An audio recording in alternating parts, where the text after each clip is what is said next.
Usap-usapan sa ilang pageant vlog at websites ang isang bagong pageant dahil sa mga kalahok nito.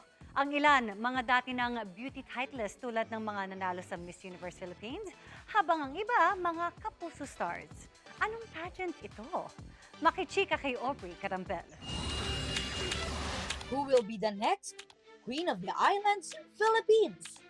Ang bagong pageant na ito, naging laman ng pageant blog and sites na pinag-usapan din ng pageant fans here and even abroad.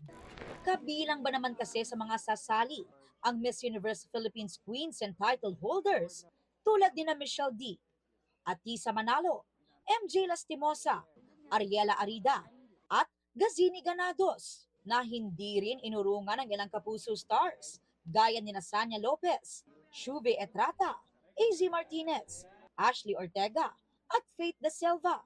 But wait, there's a twist. Dahil ang Queen of the Islands Philippines ay hindi lang pala ordinaryong beauty pageant.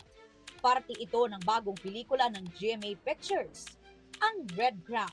Para kay Michelle Marquez D, groundbreaking concept ito na pagsasama ng mundo ng pelikula at pageantry. Nai-excite ako kasi magmamerge yung dalawa kong expertise, which is one showbiz, the next is pageantry. And interesting panoorin kung paano mag-a-adjust ng mga beauty queens sa artista life and vice versa, artista sa pageant life. Challenging but game na nakipagsabayan si Sanya sa mga beauty queen. Napasabak tayo sa rampahan agad. At syempre with the help of our beauty queens, di ba? Hindi rin ako masyadong nahirapan dahil nandyan sila to guide me, especially si MMD. Nandyan laging, super hands-on. Ang pagganap bilang beauty queen, dream come true naman para kay Faith De Silva. Alam naman ng lahat na it has always been a dream of mine to join a beauty pageant contest, di ba? And also, this is my very first movie. And I'm very, very excited kasi sabi ko, feeling ko it's leading me somewhere bigger than my dreams and my goals.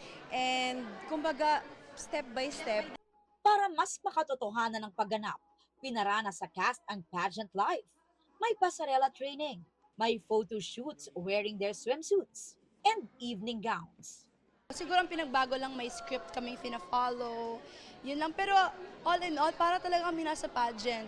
May swimsuit competition, may long gown. Gaya sa pageantry, may nabuo rin daw silang sisterhood dahil nagtulungan daw ang beauty queens and sparkle stars sa movie. I think it helps when you can internalize kung paano ba talaga yung pinagdadaanan ng beauty queens for you to play a certain role. Swerte ako kasi pinagdaanan ko na siya.